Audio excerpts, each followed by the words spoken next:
40 दिन के भीषण युद्ध के बाद आज 48 घंटे के अल्टीमेटम के बाद तीनों देशों में 2 हफ्ते के लिए युद्ध विराम को लेकर सहमति बन गई है, जिससे पूरी दुनिया ने राहत की सांस ली है।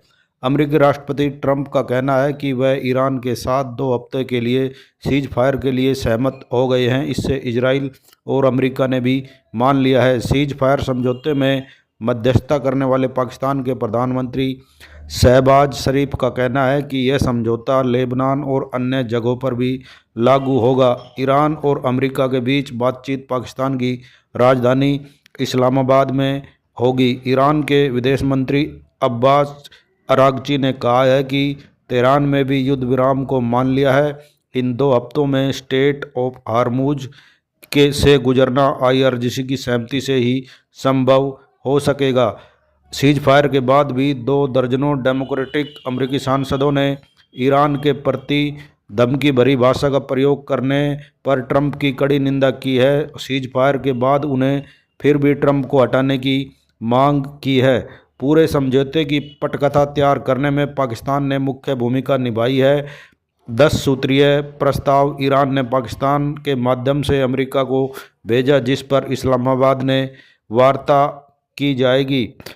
बीते 48 घंटे पहले अमेरिका के राष्ट्रपति ट्रंप ने कहा था कि ईरान ने सीज फायर नहीं किया तो वे ईरान को पाषाण युग में पहुंचा देंगे।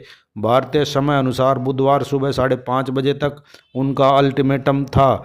ईरान के खिलाड़ी, गायककार और बड़ी बड़ी सेलिब्रिटी ईरान के परमाणु संयंत्रों के आसपास खड़ी हो गई, जहां अमेरिका ने हमले की धमकी दी थी।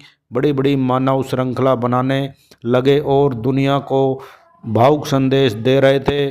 आपने हमारी संस्कृति को नष्ट करने की कही है, जिसके लिए हम शहीद होने के लिए तैयार हैं। ये परमाणु हमारी जान है, इसके साथ हम भी जाएंगे। ईरान के मशहूर संगीत अली घामसरी तेहरान के सबसे बड़े पावर प्लांट के पास जाकर बैठ गए और यहीं रहेंगे। अमेरिका के इजराइल के बम आकर गिरेंगे तो हमारे ऊपर भी गिरेंगे और हम अपने ईरान के लिए शहीद होने को तैयार हैं। इसका प्रसारण पूरी दुनिया देखेगी। भले ही युद्ध विराम हो गया हो, ईरान ने अपनी जीत बताया है और कड़े तेवर बरकरार रखे हैं।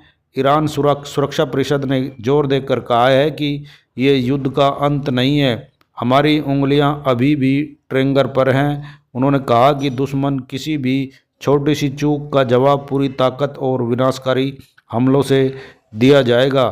बीते कल ट्रंप ने कहा था कि 48 घंटे में ईरान ने सीज फायर नहीं किया तो उसे पाषाण युग में भेज दिया जाएगा। आपको बता दें कि अमेरिका ने भी 15 सूत्रीय मांगे भेजी थी, जिसे ईरान ने अस्वीकार कर दिया था और कहा था कि हम 10 सूत्रीय मांगे उन्होंने पाकिस्तान के माध्यम से अमेरिका को भेजी हैं, जिस पर इस्लामाबाद पाकिस्तान की राजधानी में वार्ता की जाएगी।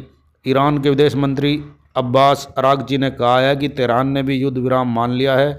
2 हफ्तों में स्टेट ऑफ हार्मुज से गुजरना IRGC की सहमति से ही संभव होगा। ईरान ने इसे अपनी बड़ी जीत बताया है।